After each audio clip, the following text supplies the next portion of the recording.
गंगा में स्नान करने के जो शास्त्रोक्त नियम हैं उसमें तो नियम इस प्रकार से है कि यदि आपको गंगा जी में स्नान करना है, गंगा जल में स्नान करना है, तो सबसे पहले आपको घर में, अपने घर में स्नान करना पड़ेगा। नित्य दिनचर्या से निवृत्त होना पड़ेगा। घर में पूजन करके, अपने इष्ट का ध्यान करके तब आप माँ गंगा में स्नान करने के लिए जा सकते हैं। गंगा जी में स्नान करते वक्त हमारा अपने शरीर के ऊपर भी हाथ फेरना मना है।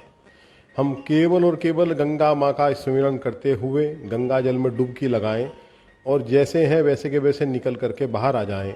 अपने शरीर को मलना भी उसमें निषेध है। जब शास्त्रों में ये कहा गया कि हम गंगा जी में स्नान करते समय पहले घर में स्नान करें तब जाकर के गंगा में स्नान करें, तो कितनी शुद्धि का विचार करा गया होगा। उसमें किसी भी प्रकार थूकना, कुल्ला करना, दातुन करना, कपड़े धोना, साबुन का इस्तेमाल करना तो बहुत दूर की बात है। हम अपने शरीर को भी मल करके गंगा में नहाना निषेध है।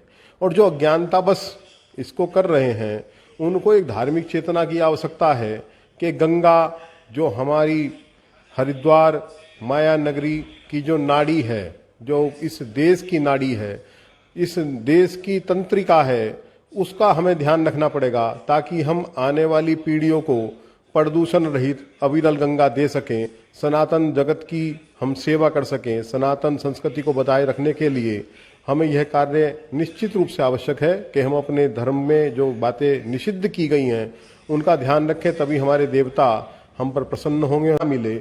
हमें इस बात को ध्यान में रखते हुए ध्यान काम करना चाहिए कि हमें जल की आवश्यकता है और हमारे पे गंगा जल के अलावा कोई जल नहीं है, तो हम उसमें से अपने उपयोग के लिए जल निकाल लें और किसी अन्यत्र स्थान पर जाकर के उसका प्रयोग करें। गैर हिंदुओं के लिए क्या नियम है? गैर हिंदुओं के लिए भी यही नियम है कि यदि उनको लगता है कि वे ऐसे क्षेत्र में है कि जहां वो भले ही गैर हिंदू हैं और उनको जल की आवश्यकता है, तो भी उनके लिए यही नियम है कि वो जल वहां से निकाल लें और अन्यत्र स्थान पर जाकर के प्रयोग करें। थूकना, कपड़े धोना, इस तरह की चीजें, ये तो पाप है, पाप है। इसको तो हम पाप ही कहेंगे, निश्चित रूप से पाप कहेंगे। भई हमारी जो हिंदू संस्कृति, जो हमारी सनातन संस्कृति है, वह माँ के गर्भ से जन्म लेती है, इसलिए वो माँ कहा गया कि हम उनके गर्भ से जन्म लेते हैं।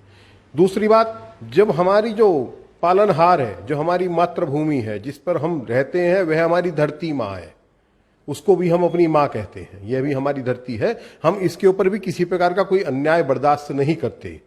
तीसरी, जो हमारी अंतिम इच्छा रहती है कि इस पंच भौतिक शरीर जब हमारा समाप्त हो तो हम अपने माँ की कोख में ही अंतिम अपने जो अस्थियां हैं, अंतिम जो अवशेष है, वह माँ गंगा की कोख में मिले, तो इसीलिए वह भी हमारी माँ है। हिंदू संस्कृति माँ से शुरू होती है, माँ पर खत्म होती है।